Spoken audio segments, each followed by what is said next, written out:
She escaped her toxic husband and became homeless, until a stranger knocked on her shelter door. Before we get deep into the story, please let me know where you are watching from. Hit subscribe if you're hooked in and ready to enjoy this story, because tomorrow I have another beautiful story to share with you and I don't want you to miss it for anything. Now let's get into the story. 3 nights at Mercy House. Maybe safety here. Maybe not. A knock at the door made Jennifer flinch. Gerald. He'd found them already. Her arms tightened around Stephen, asleep against her chest.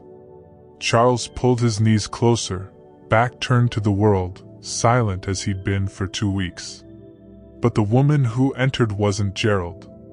She was Asian, mid-50s, professional blazer over jeans, carrying a worn leather folder. "Jennifer Sanford?" the woman asked gently. "Who's asking?" Jennifer's voice came out harsh, defensive. She pulled Stephen closer. "My name is Margaret Chin. I was a friend of your mother's. I've been looking for you for 2 months. Jennifer's throat tightened.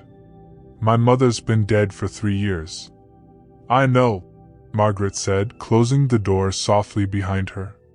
"And before she died, she made sure you'd have a way out when you were ready." She paused, watching Jennifer's face. "Jennifer, your mother left you $2.3 million. Jennifer laughed, a sound of pure disbelief. "That's not funny. Who sent you?" "Gerald? This isn't a joke. And no one sent me. Your mother did 3 years ago." Margaret opened the folder, revealing official documents. "She knew what he was, even if you couldn't see it yet." Flashback, 4 weeks earlier. Jennifer stood in the kitchen of what had been their family home. The autumn evening had turned cold, and without Gerald's permission, she couldn't adjust the thermostat. Charles sat at the kitchen table doing homework, his movements careful, calculated. Every pencil stroke deliberate. "Don't make noise. Don't draw attention." "Is this right, Mom?" Charles asked, showing her his math worksheet. Jennifer leaned over to check. "That's perfect, sweetie.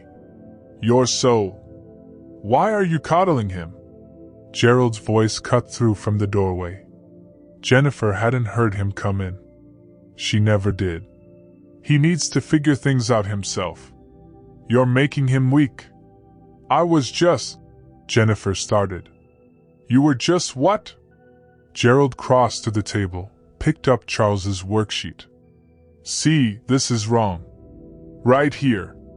He pointed, though Jennifer could see the answer was correct. "Do it again." "But Dad, Don't argue with me, Charles." Gerald's voice didn't rise. It never did. That's what made it worse, the cold control. "Your mother doesn't know math. That's why I handle all the finances in this house."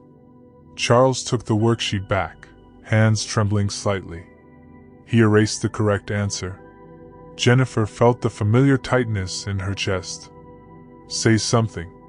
Defend your son." But the words wouldn't come. They never did anymore. "Where's Stephen?" Gerald asked. "Napping in his crib. It's 6:47. You were supposed to wake him at 6:30. His schedule, Jennifer. We talked about this." Gerald walked to the nursery. Jennifer followed, stomach nodding. "He was fussy earlier, So you made a decision without consulting me?" Gerald lifted Stephen from the crib. The baby woke, started to cry. "See? Now he's confused. Now his whole night is ruined. I'm sorry, I just thought. That's the problem. You think too much and accomplish nothing." Gerald handed her the crying baby. "Get dinner ready. I'm starving." Jennifer carried Stephen to the kitchen, bouncing him gently. Charles had moved to the living room, as far from Gerald as possible. She pulled out the ingredients for Gerald's favorite meal: chicken breast, steamed vegetables, brown rice. Exactly 6 ounces of protein. Exactly 1 cup of rice. She'd learned the measurements by heart. The sound came from the living room. A crash. Then Gerald's voice, deadly calm. "Charles, come here." Jennifer's blood went cold. She set Stephen in his bouncer and rushed to the living room. Gerald stood over shattered glass, his father's antique watch. The glass face cracked into spider webs across the carpet. Charles stood frozen, backpack still on his shoulder, face pale. "I didn't mean to," Charles whispered. "It was on the edge of the shelf and my backpack." "Do you know what you've done?" Gerald picked up the watch, cradling it. "This was my father's. The only thing I have of his. And you." He looked at Charles, and Jennifer saw her son physically shrink. "You're careless. Just like your mother. It was an accident," Jennifer heard herself say. Her voice sounded distant, like someone else speaking. Gerald turned to her slowly. "Are you defending him?" "No, You just what? Think he shouldn't face consequences? Think we should let him destroy things without learning?" Gerald set the watch down carefully. "Is this how you parent when I'm not here? Letting him run wild?" "Gerald, please." "Charles, go to your room. Now." Charles fled. Jennifer heard his door close, not slam, never slam. That would be worse. Gerald stood there, jaw working. "Clean this up," he said finally. "I'm going to salvage what I can of my father's watch." "And Jennifer?" He looked at her. "We're going to have a serious conversation tonight about your parenting." Jennifer knelt to pick up the glass, hands shaking. That's when she saw it, Charles's face in the doorway, peeking out. The terror in his eyes. The way he flinched when Gerald walked past his room. And suddenly she heard her mother's voice from 3 years ago, during that last visit. "Jennifer, I can't make you leave him. But when you're ready, I'll have made sure you can. Trust me, sweetheart. When you're ready." Jennifer looked at the broken glass in her hands. At Gerald's back as he walked away. At Charles's face disappearing behind his door. This is the moment. If I don't leave now, I never will. That night, Jennifer waited. Gerald fell asleep at 11:47. She timed it, watching the clock. By midnight, his breathing had deepened into the rhythm she knew meant he wouldn't wake easily. She moved like a ghost through the dark house. The emergency bag she'd packed 2 years ago sat hidden behind the laundry detergent. $184 in cash, birth certificates, diapers, formula, a change of clothes for each of them. Her hands shook as she lifted it out. Charles's door opened silently. She'd oiled the hinges months ago. "Charles," she whispered. "Wake up, baby. We need to go." His eyes opened immediately. Alert. Afraid. "Is Dad?" "Sure. We're leaving. Right now. Get dressed. Grab your backpack." Charles didn't ask questions. He just moved. That scared her more than anything, that her 10-year-old son knew better than to ask why they were fleeing in the middle of the night. She lifted Stephen from his crib.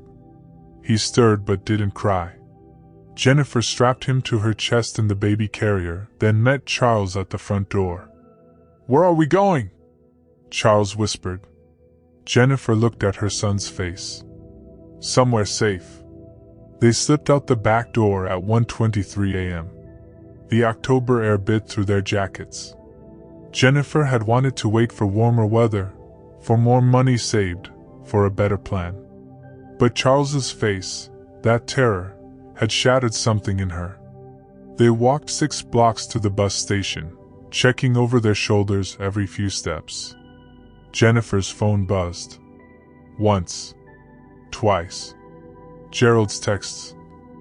"Where are you?" "Jennifer, answer me. I'm worried." Text me back. At the bus station, under the fluorescent lights, Jennifer turned off her phone. Cutting the cord. Gerald's voice in her head screamed that she was making a mistake, that she couldn't survive alone, that she was abandoning their family. But Charles sat beside her on the plastic bench, and for the first time in months, his shoulders weren't hunched. His breathing wasn't shallow. First light came at 6:15. They caught a bus downtown.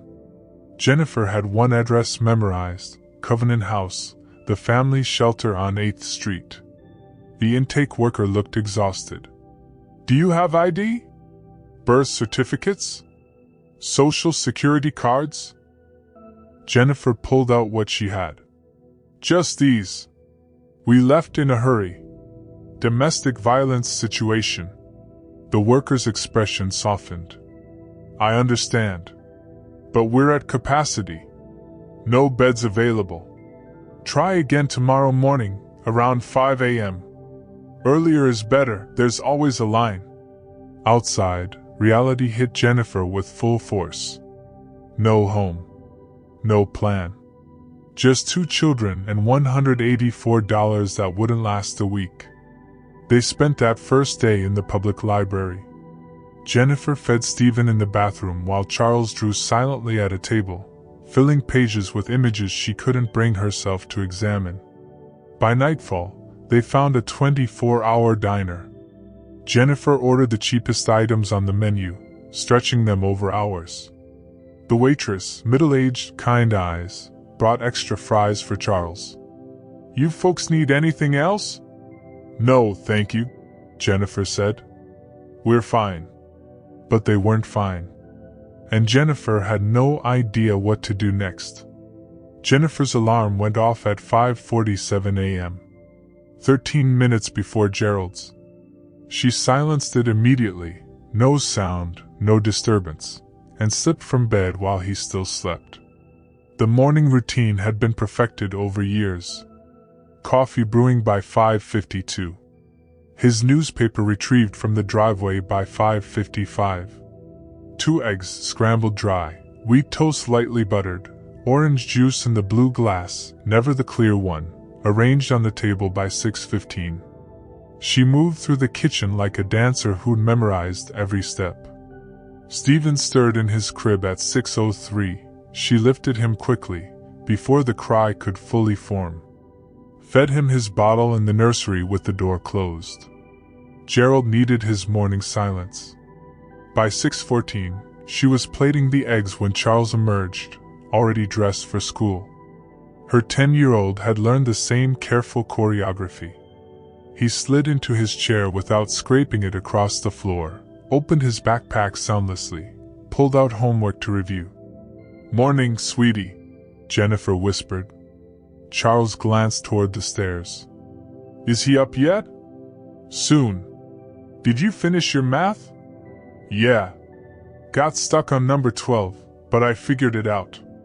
Jennifer wanted to ruffle his hair, pull him close, tell him how proud she was. But Gerald's alarm would sound any moment, and she needed to be back at the stove, looking busy, looking useful. Gerald appeared at 6:32, already showered and dressed. He'd stopped saying good morning months ago. Coffee's ready, Jennifer said, setting his cup beside his plate. He glanced at the eggs. These look dry. I can make more. No. It's fine. He sat, unfolded the newspaper. Charles, elbows off the table. Charles jerked his arms down. Sorry. Gerald looked at Jennifer. What's on your schedule today? Library story time with Stephen at 10. Grocery shopping after. Then I need to pick up Charles at 3:15. Did you check the account balance before planning this shopping trip? Yes. We're fine for groceries. We're fine because I manage our finances carefully. He took a sip of coffee. Your mother never understood that. Always spending impulsively, never thinking ahead. Jennifer's mother had been dead for 3 years. Gerald still used her as a cautionary tale. "What are you wearing to story time?" he asked. Jennifer looked down at her jeans and sweater. That sweater makes you look heavier than you are. Wear the blue cardigan I bought you." "And Jennifer?" He smiled. The expression never reached his eyes. "Maybe skip the muffins at the library. You've been stress-eating lately." Heat flooded her face. Charles stared at his homework, pretending not to hear. After Gerald left for work at 7:15, Jennifer released a breath she hadn't realized she was holding. Charles remained frozen at the table. "You can relax now," she said softly. "What if I hadn't figured out number 12? Charles asked. "What if he checked my homework and I got it wrong? Then we would have worked on it together. He would have been mad. Said you can't help me because you're not good at math." Charles closed his folder. "Mom, why do we have to be so quiet all the time?" "Because your father needs control the way other people need oxygen. Because I've forgotten how to be loud.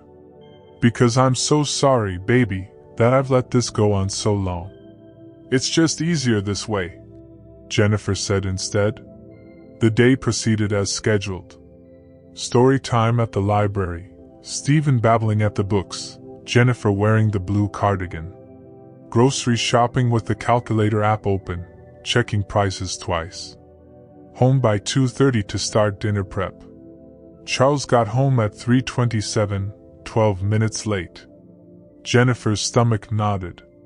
"The bus was delayed," he said quickly. "There was an accident on Riverside." "Okay. Go start your homework."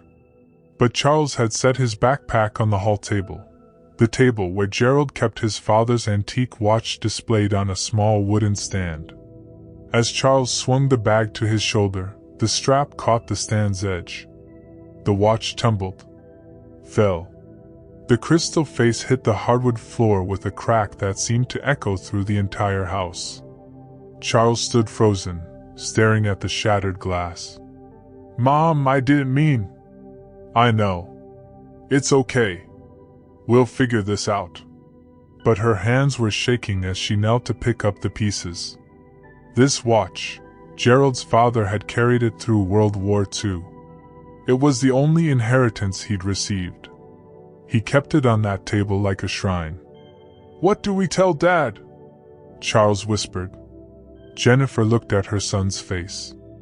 The color had drained from his cheeks. His hands trembled. His breathing had gone shallow. She'd seen that expression before. The day Gerald had spent 30 minutes lecturing Charles about leaving a glass in the living room. The time he made Charles rewrite an essay 4 times because the handwriting wasn't presentable. The morning he'd reduced Charles to tears over a B+ on a spelling test. But this was different. Charles wasn't just anxious. He was terrified. And suddenly, Jennifer heard her mother's voice. 3 years ago, in this same hallway, during that last visit before the cancer took her, Elizabeth had held Jennifer's hands and said, "I see what he's doing to you. I can't make you leave him. But when you're ready, when you finally see it clearly, I'll have made sure you can. Trust me, sweetheart. When you're ready."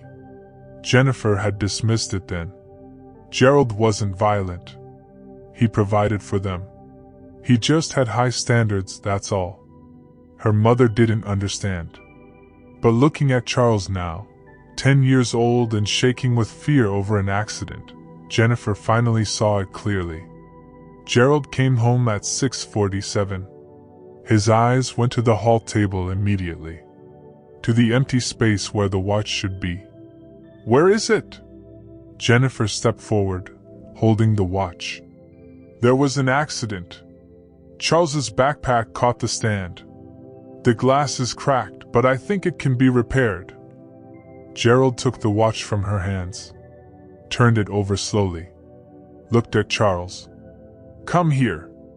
"It was an accident," Jennifer said again. "I'm talking to Charles." Gerald's voice was ice. "Charles. Here. Now. Charles walked forward on legs that barely held him. He couldn't look his father in the eye. Gerald knelt to Charles's level. Do you know what you've done? I'm sorry. Sorry? Gerald laughed, a sound without humor. This watch survived a war. It survived 50 years on my father's wrist. But it couldn't survive 5 minutes with you. He stood, towering over Charles. You're careless. Thoughtless. Just like your mother. Just like her whole family. Gerald, please. Jennifer reached for Charles. Don't. Gerald's voice cracked like a whip. Don't defend him. This is why he never learns. You coddle him. You make excuses. You're turning him into a weak, irresponsible. He's 10 years old. The words came out before Jennifer could stop them. Loud. Clear. The first time she'd raised her voice in their house in years. Gerald went very still. Turned to her slowly. What did you say to me? Jennifer's courage evaporated. I just meant. You just meant that I'm the problem? That I'm unreasonable? That I'm the bad parent here? He moved closer. I work 60 hours a week to provide for this family. I make sure we have everything we need. And this is the respect I get? My son destroys something irreplaceable, and you defend him? Stephen began crying from the nursery. Charles stood frozen, tears streaming silently down his face. Charles, go to your room, Jennifer said quietly. He stays until I'm finished. Go to your room, Charles. Now. Charles fled. Jennifer heard his door close, not slam, never slam, because even now he was still being careful, still trying not to make things worse. Gerald studied her face. We'll discuss this later. When you've calmed down and can have a rational conversation. He walked to the nursery to check on Stephen. Jennifer stood in the hallway, staring at the empty stand where the watch had been. Her heart pounded. Her hands shook. Every instinct screamed to apologize, to smooth things over, to make Gerald happy again. But all she could see was Charles's face.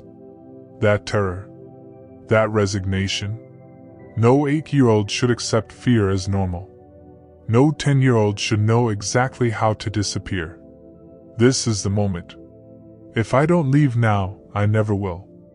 That night, after dinner eaten in silence, after Stephen was asleep and Charles was hidden in his room, Jennifer lay beside Gerald in their bed.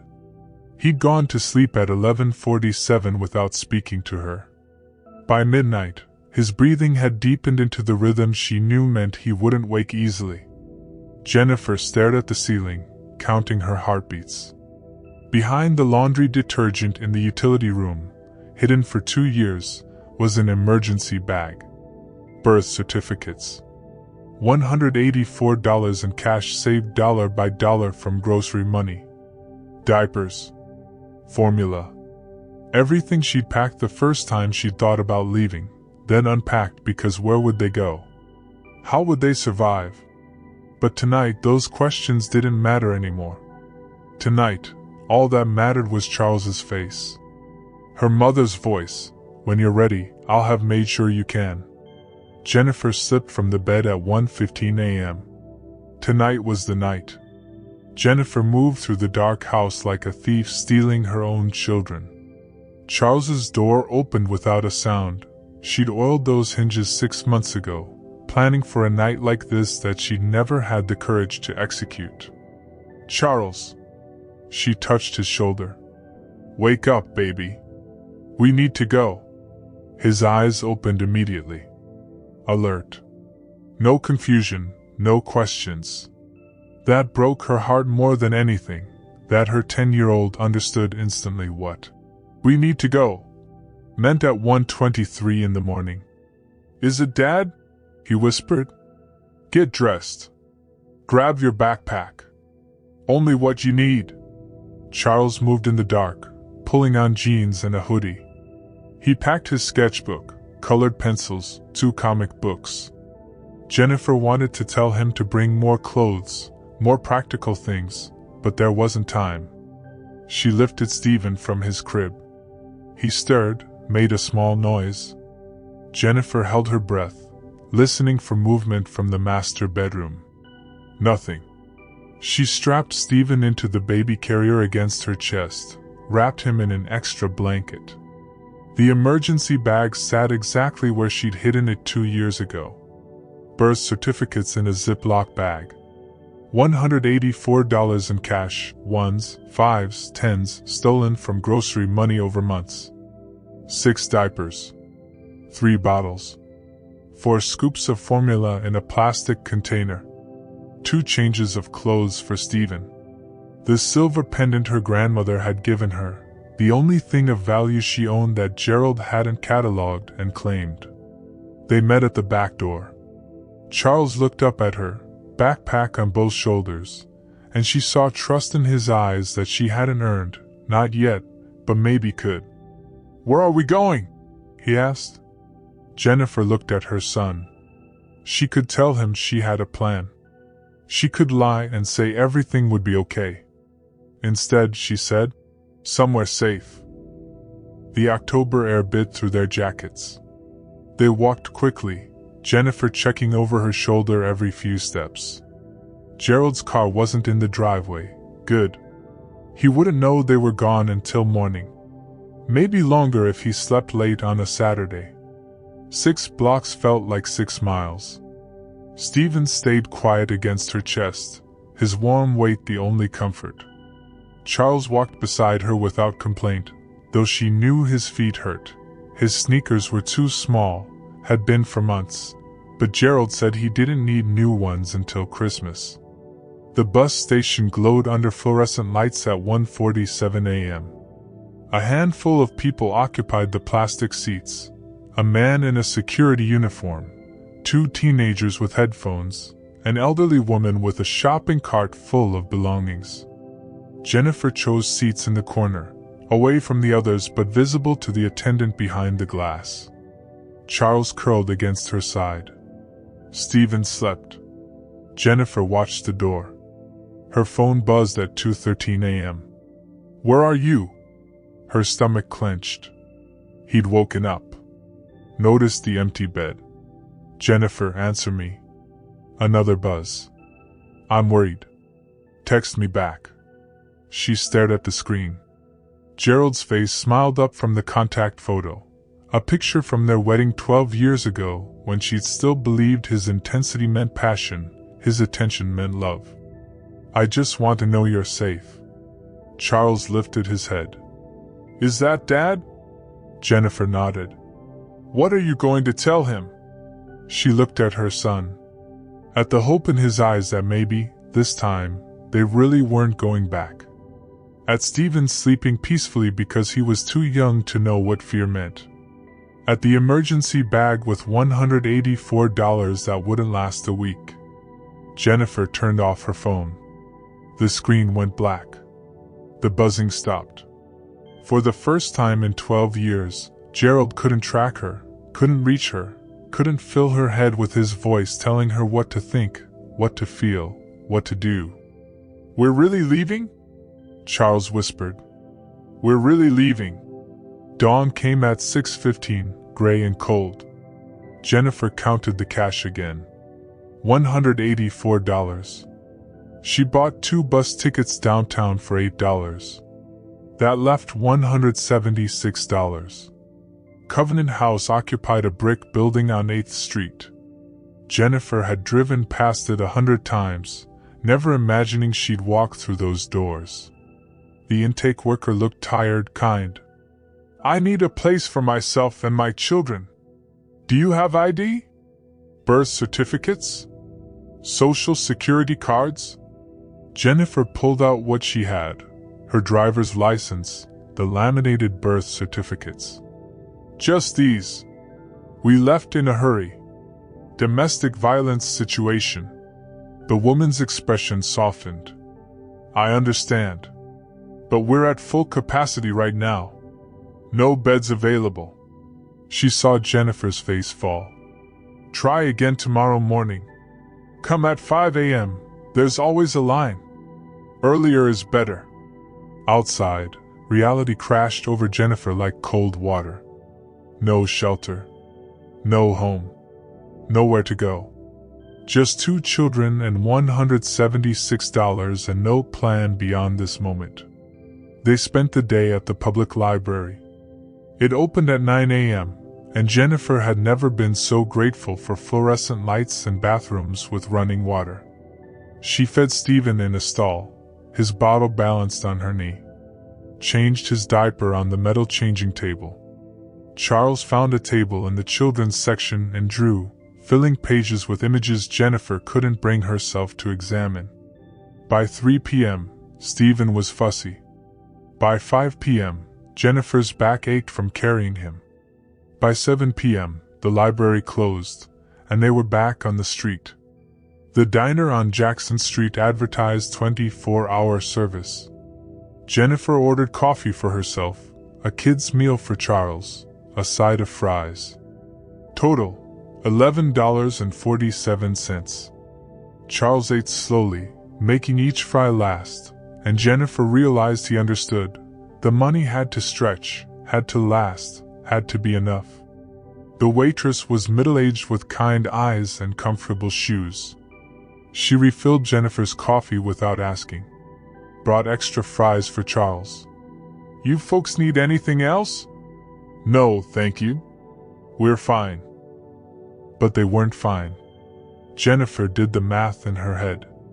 $164.53 remaining. Formula cost $18 per container. Diapers $22. Food maybe $15 per day if they were careful. They had 3 days, maybe 4, before the money ran out. Charles drew on napkins with a pen the waitress had given him. Stephen slept in Jennifer's arms. The diner slowly filled with late-night workers, then emptied, then filled again with early morning shift workers. At 4:30 a.m., the manager approached. Not unkindly, he said, "Ma'am, I need to turn this table." Jennifer gathered their things. Paid the bill. Left a $2 tip because the waitress had been kind. Outside, dawn was breaking over the city. Pink and orange streaking across gray sky. Beautiful, if you weren't homeless with 2 children and $162 in your pocket. "Where now?" Charles asked. Jennifer looked down the street. One direction led back to the bus station. Another toward the library that wouldn't open for hours. A third toward Covenant House where she could join the line that was probably already forming. She had no answer. No plan. Just her children's hands in hers and the terrifying freedom of a city waking up around them while they stood still, nowhere to go, no one expecting them, finally free. They met Rosa on their 3rd night, back at the bus station after another failed attempt at Covenant House.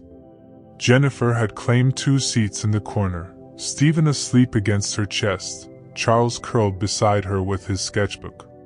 She was trying to look purposeful, like they were waiting for a bus, not homeless with nowhere to go.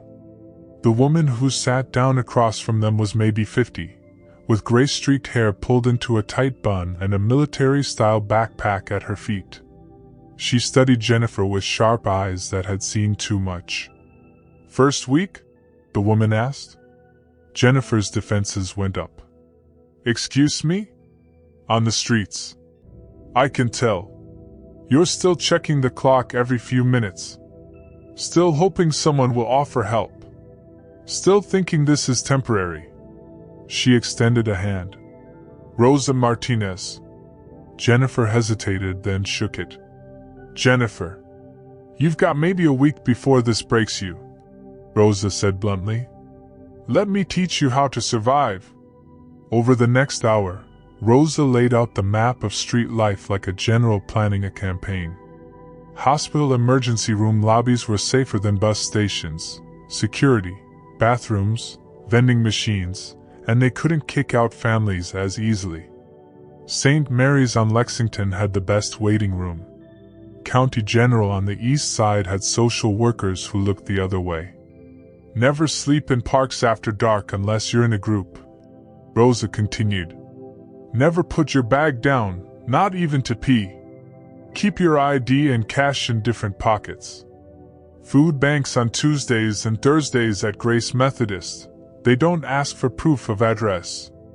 Jennifer tried to absorb it all while Charles drew silently, his pencil moving across paper in rapid strokes.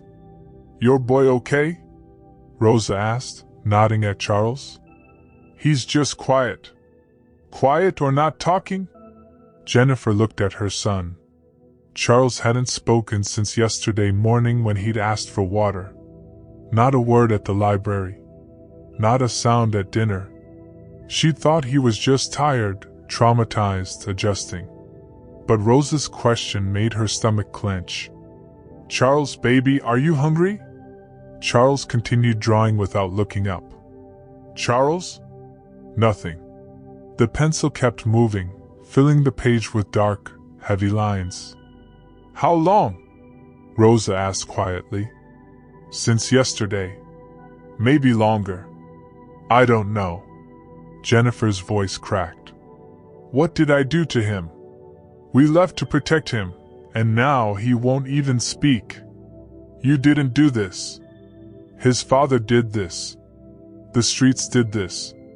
Trauma does this. Rosa leaned forward. But he's still drawing, which means he's still processing. That's good. That's communication. Jennifer looked at Charles's sketchbook. The images were dark, shadowy figures, broken objects, doors that led nowhere. But in the corner of one page, he'd drawn 3 stick figures holding hands. A woman, a boy, a baby. He knows you're fighting for him, Rosa said. Give him time. Over the next 3 days, Rosa became their unlikely guide. She showed them which public bathrooms had the best sinks for washing up. The ones in office building lobbies where you could look almost presentable if you were quick. She taught Jennifer to time their movements to look purposeful, always heading somewhere, never loitering. They tried more shelters. St. Vincent's turned them away. Wrong county, they needed to go to services in their home district. Hope House had 1 room for families, already occupied by a mother with 4 children. Salvation Army had a 30-day waiting list. Do you have an address where we can contact you when a bed opens? The intake worker asked. No. We're currently between places. We need an address to process your application. The catch-22 was crushing. Can't get shelter without an address. Can't get an address without shelter. Can't access services without documentation. Can't get documentation without a permanent residence. By day 5, Stephen's diaper rash had become angry red welts that made him scream when Jennifer tried to clean him. She'd run out of the diaper cream from the emergency bag. The cheap brand at the drugstore cost $8. Too much when formula was running low and every dollar meant another day of survival. Rosa noticed Jennifer checking Stephen's diaper in the hospital bathroom. That's infected. You need medicine. I can't afford medicine. Then you ask the ER social worker. Tell them the baby needs treatment. They have to see him. Jennifer did. The social worker was sympathetic but firm. We can give him antibiotics, but you really need to find stable housing. This will keep happening until he's out of these conditions. As if Jennifer didn't know. As if she had choices. That night, Rosa told her story while they waited for the hospital waiting room to clear enough to find seats.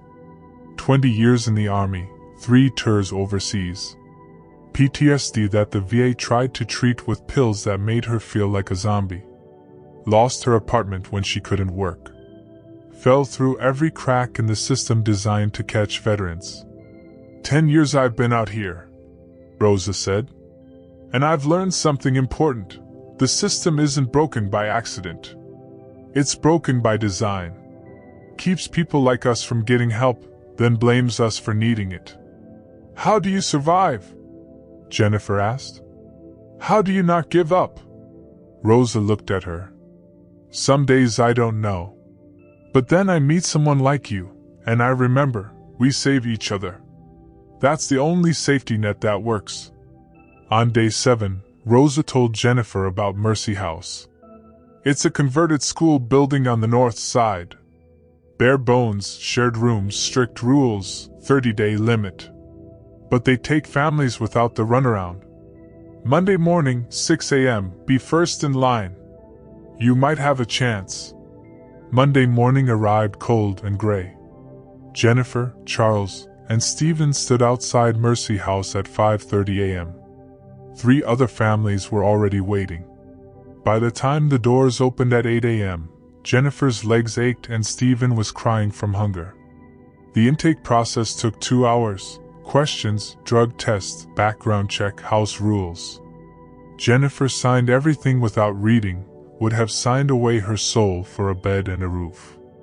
They got a space in room 4, a converted classroom where 4 families lived separated by hanging curtains. Their room was 12 by 8 feet.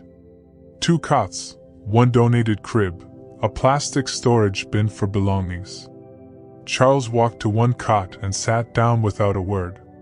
Drew a picture of 4 walls and colored them all gray. That night, Jennifer lay on the cot with Stephen beside her and Charles curled on the other cot 3 feet away. She could hear other families through the thin curtains, a baby crying, a mother shushing, someone's television playing too loud.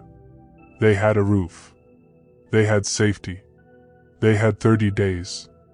Jennifer closed her eyes and counted what was left, $87 in cash, 3 days of formula, Charles still silent, her own strength worn to threads. Rosa's voice echoed in her head, we save each other. But who would save them? Outside the window, a storm was gathering. Jennifer watched the clouds and waited for the knock that would change everything, though she didn't know it yet, didn't know that in 3 nights, a stranger would appear with news of a mother's love that had transcended death, didn't know that salvation sometimes arrives not through systems or services but through the quiet determination of one woman keeping a promise to another. For now, she just held her children and survived another night. The line outside Mercy House stretched 15 people deep by the time Jennifer arrived at 5:30 a.m. 2 families ahead of her, 3 behind. Everyone wore the same expression, exhaustion mixed with desperate hope. Charles leaned against her side, silent. Stephen fussed in the carrier until Jennifer bounced him into an uneasy sleep. The doors opened at 8 a.m. The intake worker, a tired woman named Patricia, led them to a small office that smelled like industrial cleaner and old coffee. Questions came rapid fire. Why are you homeless? Where did you come from? Any history of drug use? Mental illness? Criminal record? Jennifer answered each one while signing forms she barely read. Patricia took her fingerprints, had her pee in a cup for the drug test, photocopied her driver's license. House rules, Patricia said, sliding a laminated sheet across the desk. 30-day maximum stay. You must be out of the building from 8 a.m. to 5 p.m. daily, no exceptions. No visitors. Random room checks for contraband. 1 warning, then eviction. Sign here acknowledging you understand. Jennifer signed. Would have signed anything. Room 4 was a converted classroom on the 2nd floor. Hanging curtains divided the space into 4 sections, 1 per family. Jennifer's room contained 2 cots with thin mattresses, 1 donated crib with a broken slat, and a plastic storage bin. Through the curtain, she could hear a television, a baby crying, someone arguing in Spanish. Shower and bathroom are down the hall, Patricia said. Shared with 3 other rooms. Set your alarm if you want hot water. It runs out by 7 a.m. After Patricia left, Jennifer stood in the 12 by 8 foot space that was now home. Charles walked to 1 cot and sat down, pulling his sketchbook from his backpack. Stephen squirmed in her arms, needing a diaper change. "We're safe here," Jennifer said to Charles. To herself. "We have a roof. We have walls. We're safe." Charles didn't respond. Just started drawing. Jennifer found the bathroom at the end of the hall. 3 shower stalls with plastic curtains, 2 toilets, 4 sinks. She locked herself in a stall, turned the water as hot as it would go, and stood under the spray fully clothed at first, too overwhelmed to undress. 10 days. 10 days since she'd felt hot water. 10 days of public bathroom sinks, of baby wipes and dry shampoo, of trying to stay clean while living on streets and in bus stations. She stripped and scrubbed until her skin was red, washed her hair 3 times, used the donated soap that smelled like industrial disinfectant but felt like luxury. And then she cried, body-shaking sobs that the water covered, that no one could hear, releasing 2 weeks of terror and exhaustion and grinding survival. When she emerged 20 minutes later, another woman waited outside the stall. African American, mid-30s, with 3 kids orbiting her like planets. "You good?" the woman asked. Jennifer wiped her eyes. "Yeah. Sorry. First shower hits hard. I'm Keisha. Room 6. Jennifer. Room 4. How long you been out?" 2 weeks. "You?" 4 months. Bounced between 3 shelters, 2 motels, 1 car that got towed with everything we owned inside. Keisha's kids tugged at her shirt. "This place ain't great, but it's something." "You got kids?" 2. 10-year-old and a baby. "The 10-year-old the one who don't talk?" Jennifer's stomach clenched. "You noticed?" "Everybody notices. But nobody judges. We've all got our damage here." Keisha shifted her youngest to her other hip. "There's a group that meets Tuesday nights in the common room. Parents supporting parents. You should come." That afternoon, Jennifer met Diana in the common room while Charles drew at a table in the corner. Diana was maybe 25, thin, with haunted eyes and a 4-year-old daughter named Sophie who wouldn't leave her mother's side. "Trafficking situation," Diana said quietly when Sophie was distracted by a puzzle. 3 years before I got out. Now he's looking for us. That's why we're here instead of a domestic violence shelter. Those places check IDs, ask too many questions." Jennifer watched Diana's hands shake as she poured coffee. Watched Sophie flinch when someone's chair scraped the floor. Everyone here was running from something. Everyone here was broken in their own way. By the 3rd day at Mercy House, Jennifer had learned the rhythm. Wake at 6 a.m. Shower if you could get in. Feed the children. Be out by 8 a.m. sharp or lose your bed. Spend 9 hours somewhere, anywhere, that would tolerate a woman with 2 kids. Library, park, mall, food court, back to the library. Return at 5 p.m. for dinner service. Lights out at 10 p.m. Charles filled sketchbook pages but still hadn't spoken. Jennifer tried everything: direct questions, casual conversation, reading aloud, leaving space for him to jump in. Nothing. He just drew. Dark images mostly, but occasionally something lighter: a bird, a tree, once a picture of Stephen smiling.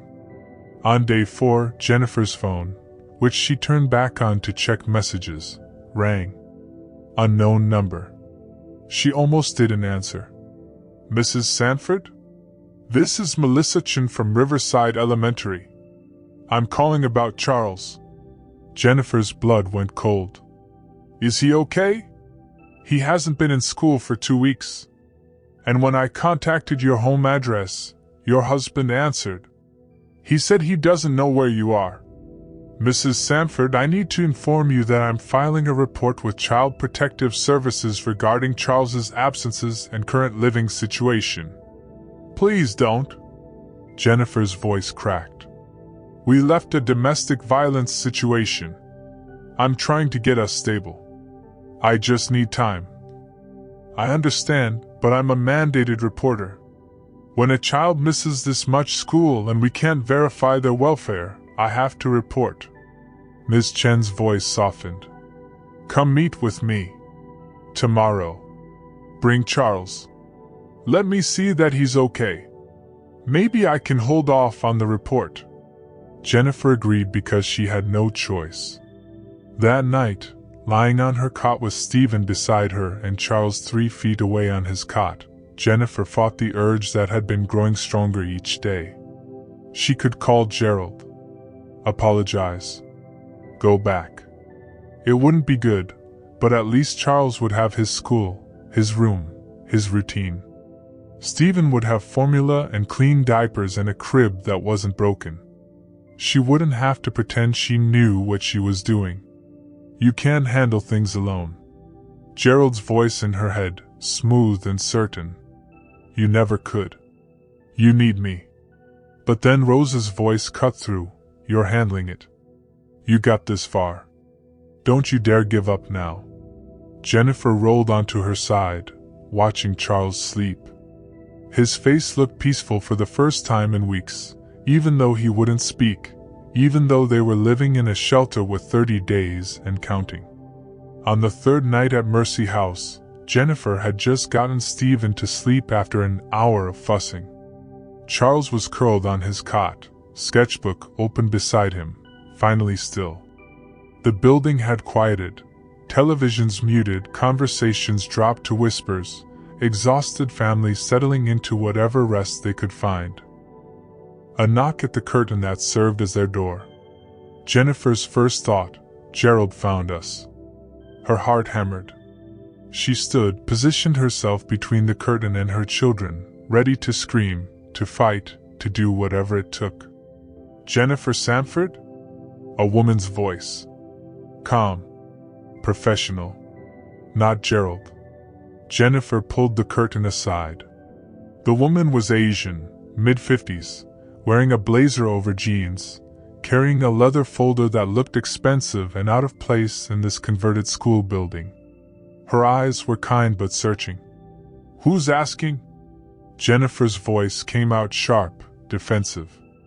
My name is Margaret Chin. I was a friend of your mother's. The woman glanced at Charles, at Stephen, at the 12 by 8 foot space that was their entire world. I've been looking for you for 2 months. Jennifer's throat tightened. My mother's been dead for 3 years. I know, Margaret said softly. And before she died, she made sure you'd have a way out when you were ready. She looked directly at Jennifer. May I come in?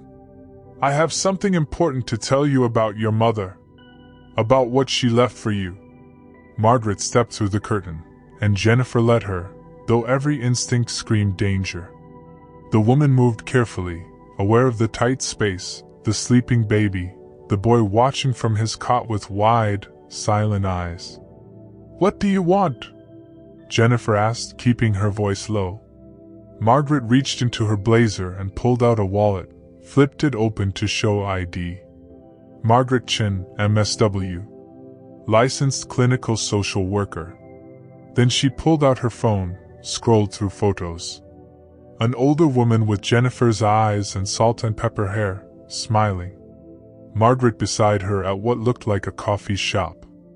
Your mother, Margaret said simply. Jennifer's chest tightened. That doesn't explain why you're here. Your mother came to me 3 years ago. She knew what Gerald was, even if you couldn't see it yet. Margaret's voice was gentle but direct. She asked me to find you when you left him. She said you would leave eventually. It was just a matter of when you'd be ready. My mother never said anything about. She couldn't. Gerald monitored everything, didn't he? Checked your phone, opened your mail, controlled who you saw. Margaret pulled a sealed envelope from the leather folder. She left this for you. Dated 1 month before she died. Jennifer stared at the envelope. Her name in her mother's handwriting, careful, Elegant script that belonged to a different world than this converted classroom with its thin curtains and broken crib. I don't understand. Read it, Margaret said. Then I'll explain everything. Jennifer took the envelope with shaking hands, sat on the edge of her cot. Charles shifted on his cot, watching. She broke the seal. My dearest Jennifer, if you're reading this, I'm gone, and you've finally left him. I'm so proud of you, sweetheart. I know how hard it was. I know how long it took. 3 years ago, maybe longer by the time you read this, I came to visit you. Do you remember? You had a bruise on your wrist that you said came from carrying groceries. Gerald answered the door before you could, monitored our entire conversation, cut our visit short after 40 minutes. Jennifer's breath caught. She remembered. July 3 years ago. Her mother's last visit before the cancer diagnosis. I knew then. Knew what he was doing to you. I tried to offer help, money, a place to stay, counseling. Gerald refused everything. Spoke for you. Made sure I understood that we were fine, that we didn't need outside interference. After I left your house that day, I went directly to see Margaret Chin. She's a social worker I've known for years, someone I trust completely. I told her everything I'd seen, your fear, his control, the way you disappeared into yourself. I can't make Jennifer leave him, I told Margaret. But when she's ready, when she finally finds the courage, I can make sure she has resources to survive. The letter blurred through Jennifer's tears. She wiped her eyes, kept reading. So I set up a trust fund, Jennifer. Everything I had, life insurance, the sale of my house, my savings, investments I'd built over 40 years. All of it. $2.3 million, managed by a law firm, held in trust specifically for you. The only condition, proof that you've left Gerald. I knew I was dying. The doctors gave me 6 months. I wanted to tell you in person, wanted to be there when you left him. But the cancer moved faster than expected.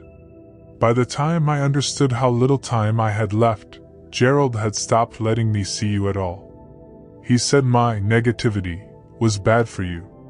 So I'm telling you now, through this letter, through Margaret who promised to find you, you have everything you need to start over. Money. Support. A chance at the life you deserve. I'm sorry I couldn't save you myself. I'm sorry I won't be there to see you thrive. But I believe in you, Jennifer. I always have. When you're ready, and you are ready, or you wouldn't be reading this, use this gift. Build something beautiful. Show your children what strength looks like. I love you forever, Mom.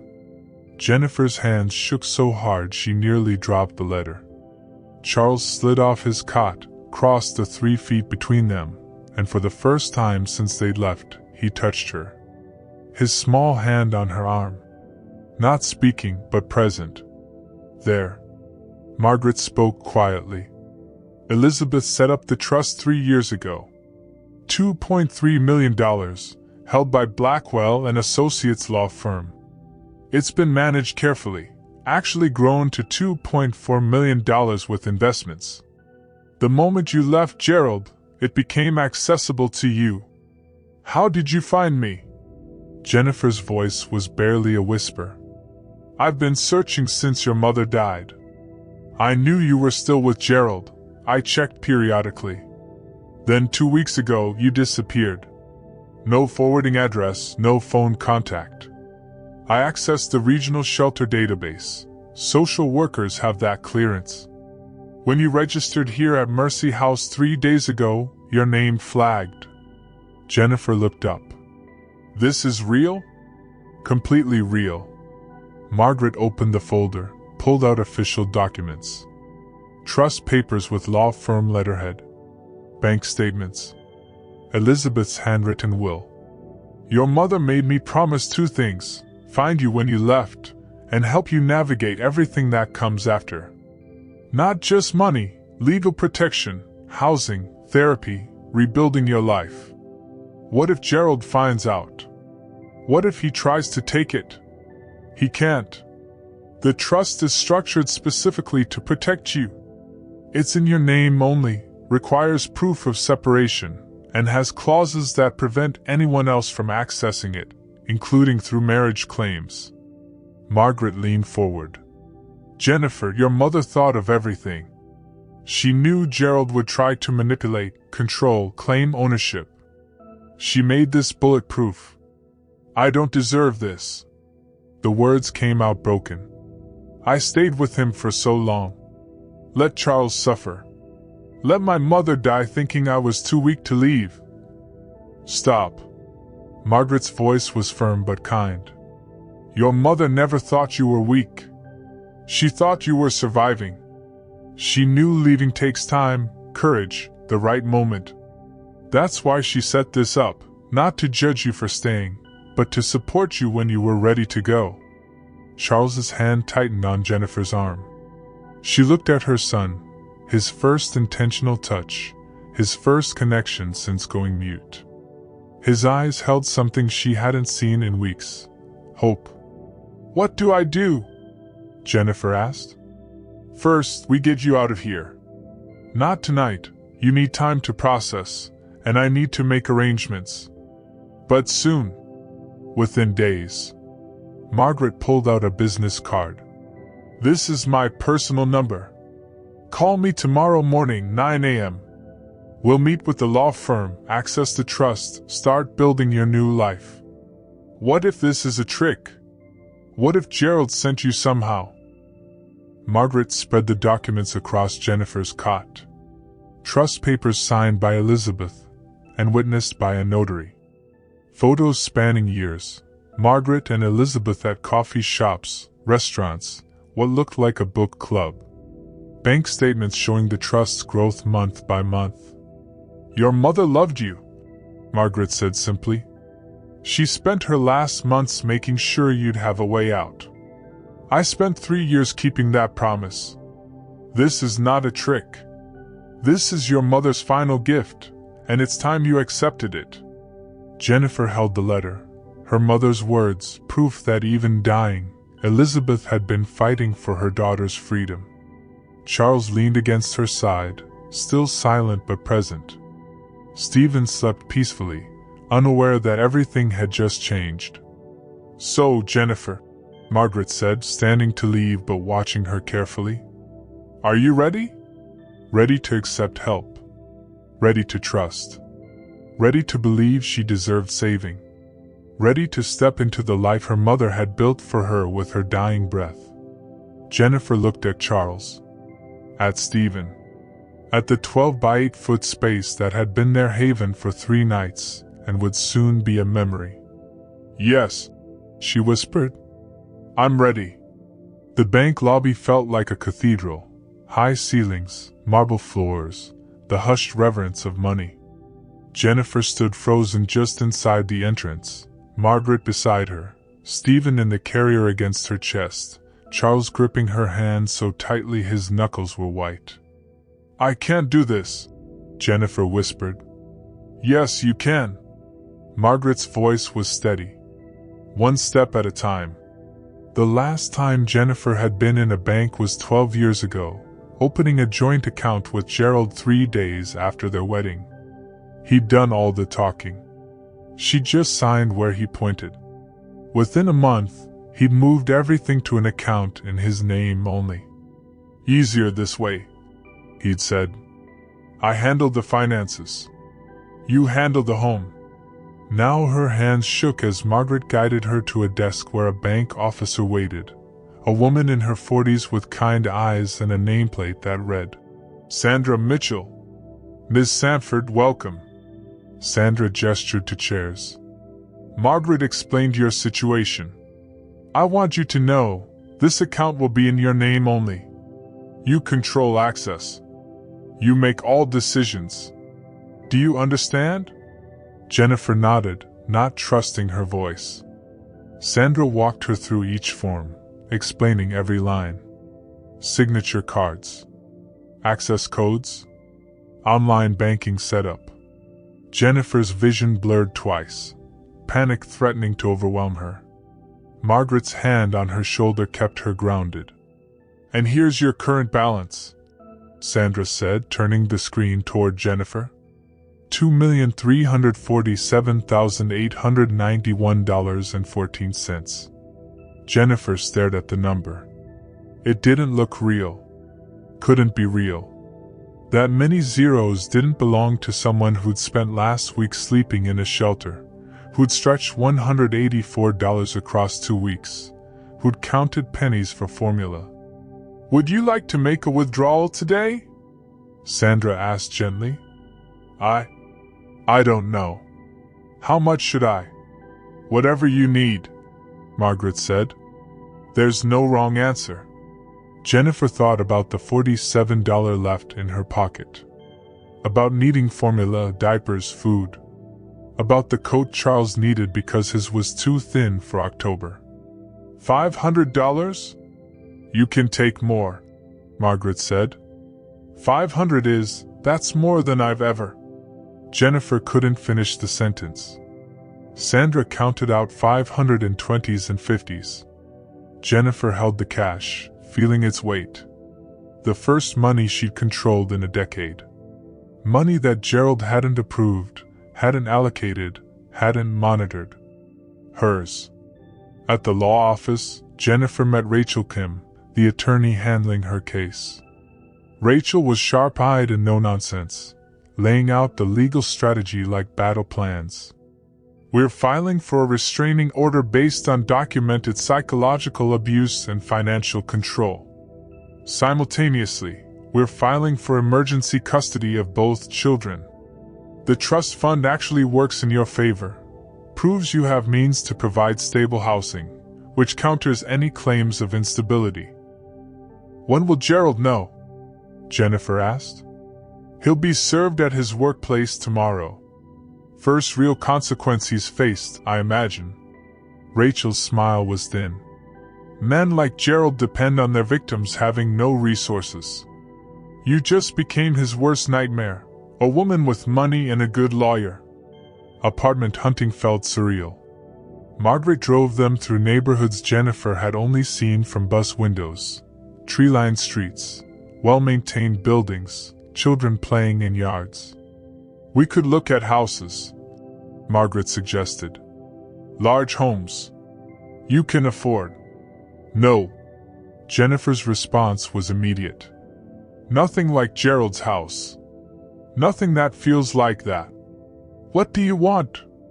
Jennifer thought about the shelter's converted classroom, about bus stations and hospital lobbies, about every place they'd been but never belonged. Normal. I want normal. They found it on Maple Street, a modest 2-bedroom apartment on the 2nd floor of a quiet building. Hardwood floors, updated kitchen, a small balcony overlooking a park. The landlord, an older man named Mr. Chin, showed them through. You have children? He asked. 2. A 10-year-old and a baby. The park is safe. Good schools nearby. First month, last month, security deposit, $4,500 total. Jennifer froze. $4,500. More than she'd spent on anything ever.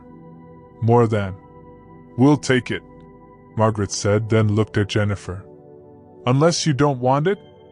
I want it, Jennifer whispered. But I've never. I don't know how to. You signed the lease, Mr. Chin said kindly.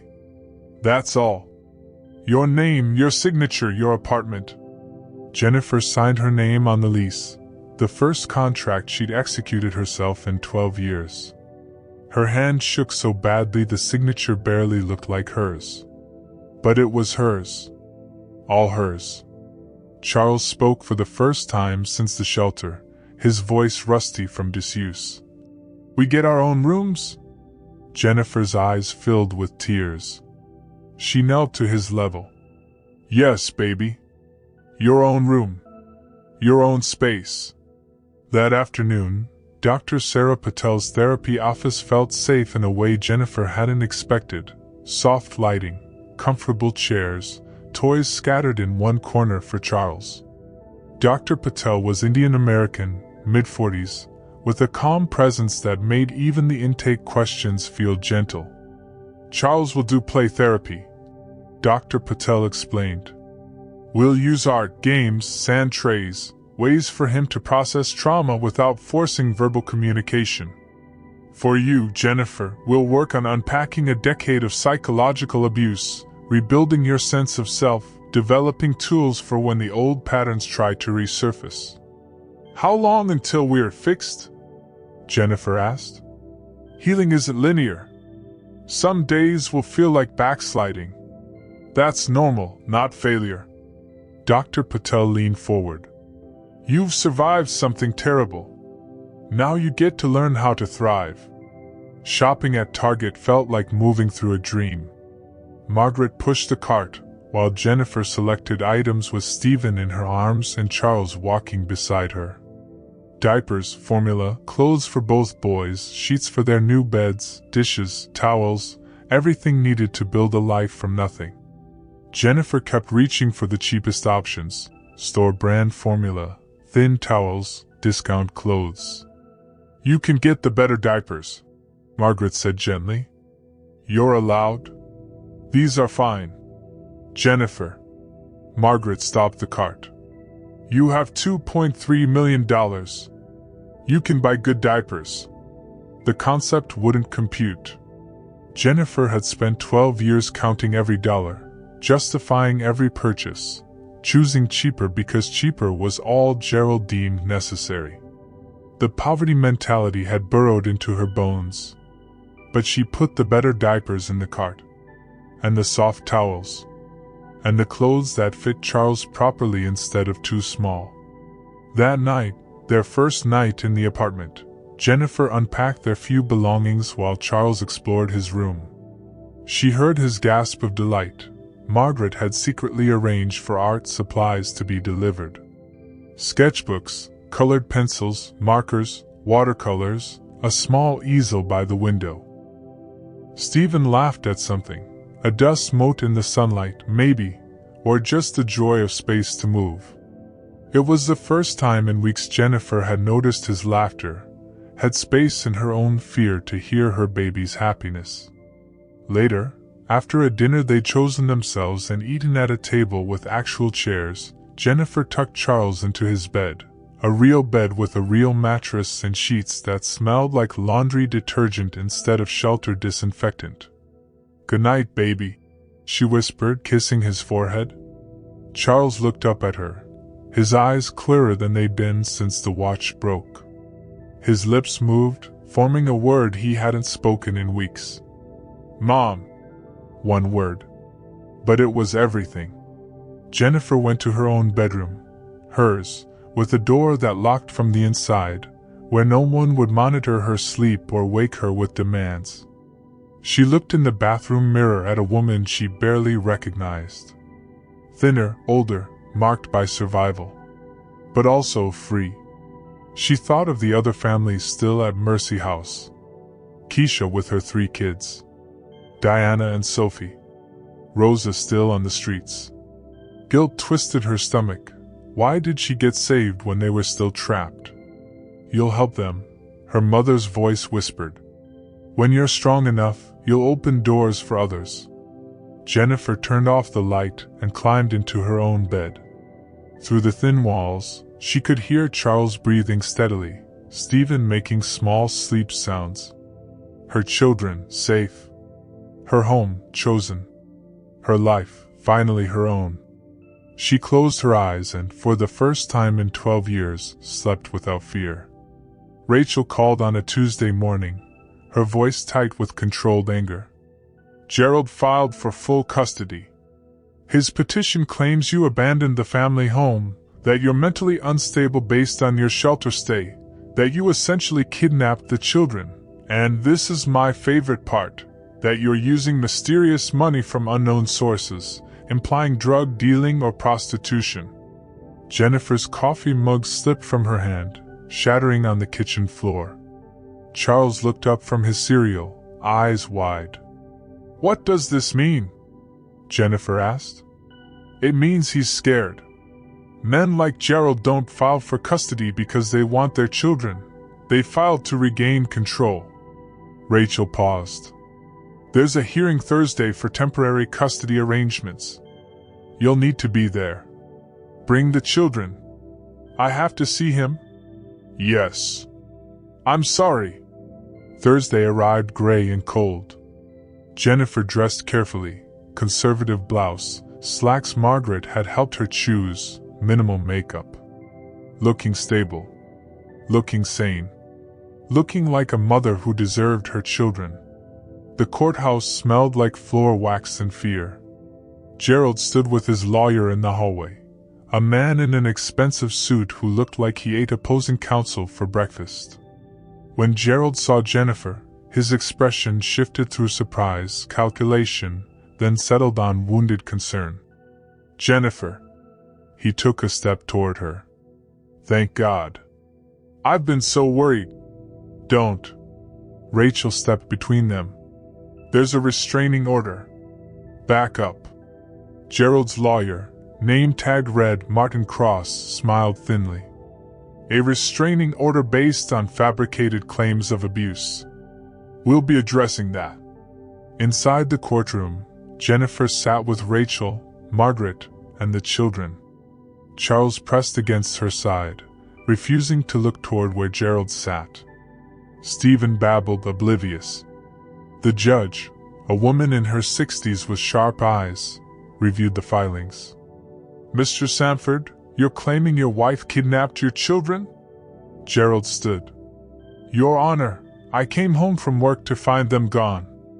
No note, no explanation. I've been terrified for their safety." Mrs. Sanford fled a domestic violence situation. Rachel interrupted. "We have documentation." "Documentation of what?" Cross stood. "There are no police reports. No hospital records. My client never touched his wife or children. What we have is a woman with a history of mental instability who took children from their home and father without warning, then somehow acquired significant funds from unknown sources. The funds are from a family trust, fully documented and legal." Rachel shot back. The judge held up a hand. "Enough. I'm ordering a CPS evaluation of Mrs. Sanford's current living situation and parenting capacity. Temporary custody remains with Mrs. Sanford pending evaluation results. Supervised visitation for Mr. Sanford." "Supervised?" Gerald's mask slipped for a moment. "I'm their father. 1 afternoon per week at the county facility." The judge continued. "Next hearing in 3 weeks." She looked at Jennifer. "Mrs. Sanford, I suggest you cooperate fully with CPS." As they left the courtroom, Jennifer caught Gerald's expression, rage barely contained beneath wounded husband performance. Charles had seen it too. He'd stopped breathing, frozen in the same terrified stillness from the night with the watch. "You're safe," Jennifer whispered to him. "I promise." But she wasn't sure she believed it herself. The CPS worker arrived 2 days later, a tired woman named Sandra who'd clearly seen everything. She walked through the apartment, checking basics. Clean, furnished, food and refrigerator, separate sleeping spaces for children. "How long have you been here?" Sandra asked. 2 weeks. We were at Mercy House Shelter before that. Sandra made notes. Interviewed Jennifer about their daily routine, Charles's school enrollment, Stephen's doctor appointments. Then she asked to speak with Charles alone. Jennifer waited in the kitchen, heart pounding. Through the door, she could hear Sandra's gentle questions, Charles's one-word answers. He was talking again, had been for a week, but minimally. When Sandra emerged, her expression was thoughtful. Charles shows classic signs of trauma, hypervigilance, selective mutism triggered by mentions of his father, difficulty with emotional regulation. But he's clearly bonded to you and feels safe in this environment. So, I'll recommend continued custody with you. But Mrs. Sanford, the supervised visitation with Mr. Sanford starts next week. You need to prepare Charles for that. That evening, the doorbell rang. Jennifer checked the peephole, saw a man she didn't recognize, 30s, her eyes, her mother's nose. Daniel? She whispered through the door. Jen, it's me. Please. She hadn't seen her brother in 5 years. Gerald had systematically cut contact. Your family is too negative. They don't understand us. It's better if we focus on our own family. Eventually, Daniel's calls stopped. His emails went unanswered. He disappeared from her life. Jennifer opened the door. Daniel stood there with tears already streaming down his face. I saw the custody filing, he said. Gerald made it public, posted about it on social media claiming you'd lost your mind. I've been searching for you for years. Jennifer pulled him inside, and they both broke down. 5 years of forced separation, 5 years of Gerald's control extending even to her family, ending in her tiny apartment kitchen while Charles watched warily from the doorway. I never stopped looking, Daniel said. I called your house. Gerald always had an excuse why you couldn't talk. I showed up once. He wouldn't let me in, said you didn't want to see me. He told me you'd given up on me, Jennifer whispered. Said my family thought I was a lost cause. Never. God, Jen, never. Over coffee, Daniel explained he'd hired a private investigator after seeing Gerald's posts, found the courthouse filing, tracked down her new address. I can testify, he offered, about how Gerald isolated you, how he wouldn't let family have contact. Rachel says that matters for the custody case. But Gerald wasn't finished.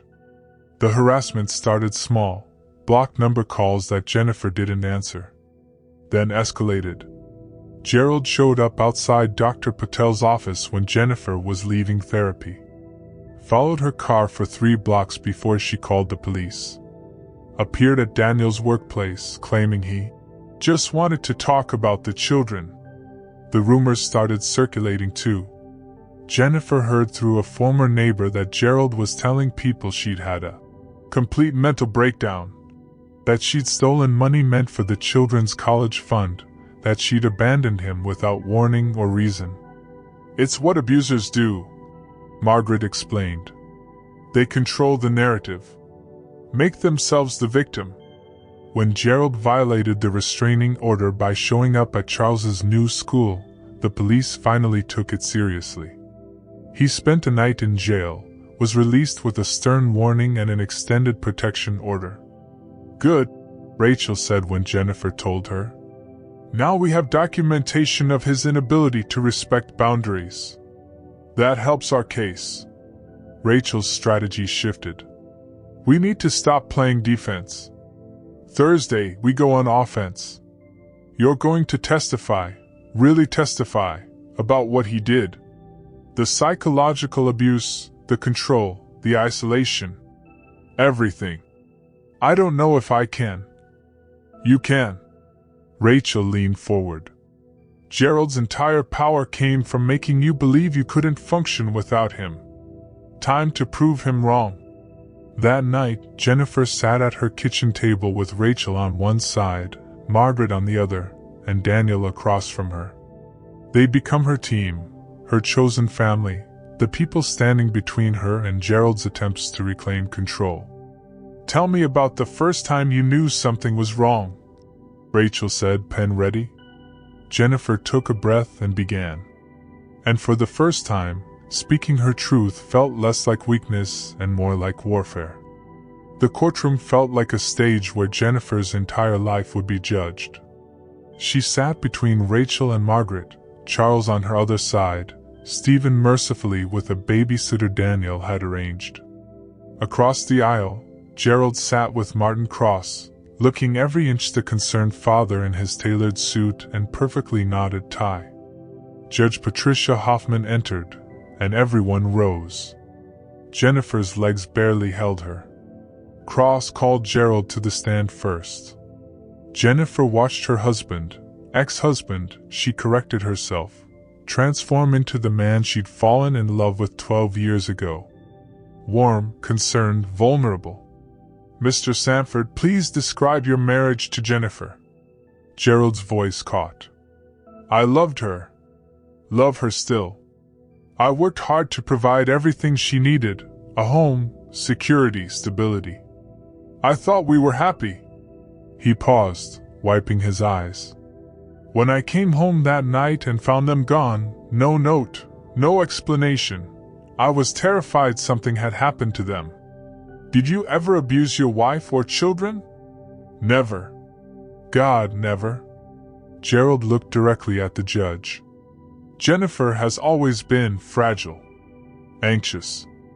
I tried to help her, managed our finances so she wouldn't stress about money, made decisions so she wouldn't feel overwhelmed. I thought I was supporting her. If she felt controlled, I'm devastated. That was never my intention. What about the night she left? Charles had accidentally broken my father's watch. I was upset. It was the only thing I had from him. But I didn't rage. I didn't hurt anyone. I just needed space to process. Gerald's voice broke convincingly.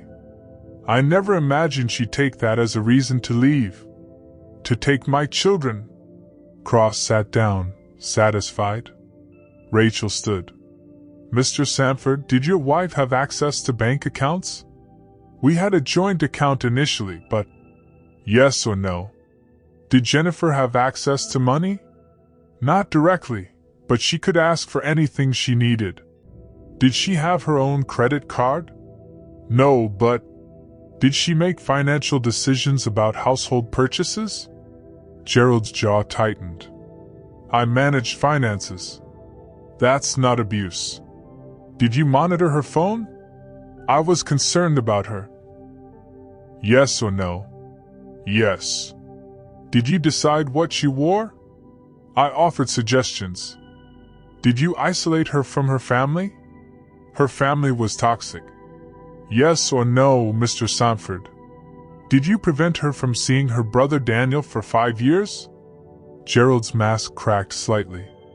I was protecting her. Rachel let the silence hang. No further questions. Then it was Jennifer's turn. She walked to the stand on legs that threatened to give out.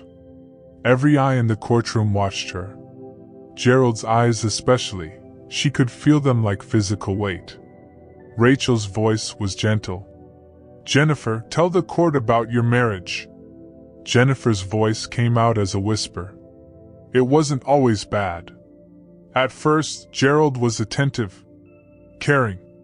But slowly, things changed. He started making all the decisions. He said I was too emotional, not good with money, that I needed his guidance. Can you give specific examples? Jennifer's voice grew steadier. He controlled all finances. I had to ask permission to buy groceries, had to justify every purchase.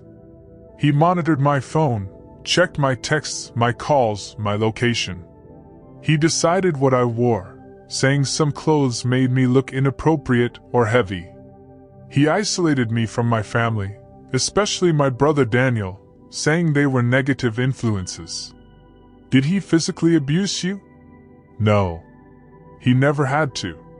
The psychological control was enough. Jennifer looked at the judge. I couldn't make a single decision without second-guessing myself. I apologized constantly for existing.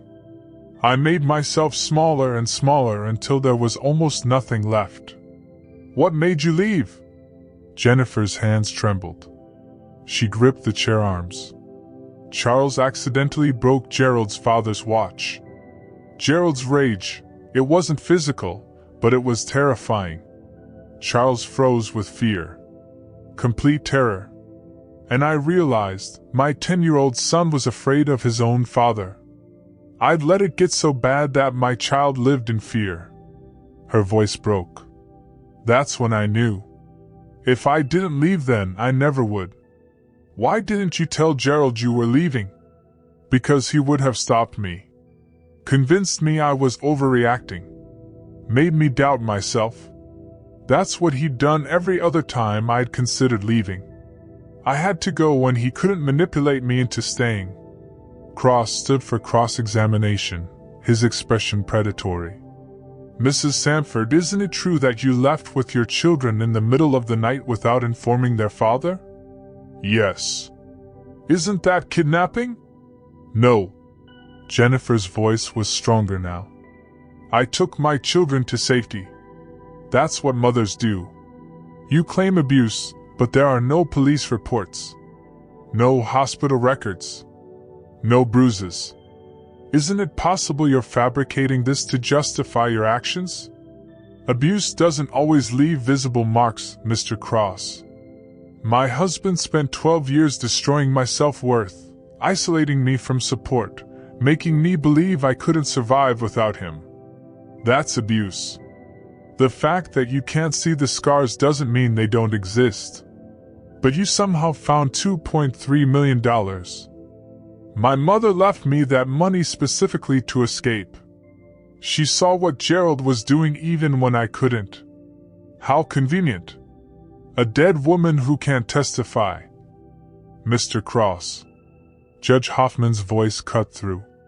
Move on. But Jennifer wasn't finished. She looked directly at Gerald. I didn't leave because I was weak. I left because I finally found strength. And I will never, ever let you make me feel small again. The judge called a recess for Charles's testimony in chambers. Jennifer waited in the hallway, pacing, while Rachel and a court-appointed child psychologist spoke with her son privately. When they emerged 30 minutes later, Rachel's expression was grim satisfaction. Daniel testified next about Gerald's isolation tactics, the refused phone calls, the blocked visits, the systematic severing of Jennifer's family ties. She disappeared from our lives because Gerald made her disappear, Daniel said. And when I tried to find her, he blocked every attempt. Dr. Patel's testimony was clinical but damning. Jennifer exhibits classic PTSD symptoms from prolonged psychological abuse. Charles demonstrates trauma responses consistent with living in an environment of emotional terror. Both are making excellent progress in therapy, but the damage is significant and well documented. Margaret testified last about Elizabeth's concerns, about the trust fund's explicit purpose. Elizabeth knew her daughter was in danger. She spent her final months ensuring Jennifer would have resources to escape when she was ready. Judge Hoffman took a brief recess, then returned with her decision. I've reviewed all testimony and evidence. This court recognizes that financial control is abuse. Psychological manipulation is abuse. Isolation is abuse. Mr. Sanford, you may not have left bruises, but you caused profound harm to your wife and children. She looked at Gerald coldly. Full legal and physical custody is awarded to Jennifer Sanford. Supervised visitation for Gerald Sanford, 2 hours monthly at county facility, pending completion of anger management and parenting classes. Restraining order extended indefinitely. Gerald's mask shattered. He surged to his feet. This is insane. Those are my children. Sit down, Mr. Sanford, Judge Hoffman said, or I'll find you in contempt. Cross pulled Gerald back into his chair, but Jennifer saw his face, pure rage, the real Gerald finally visible. Outside the courthouse, sunshine felt like blessing.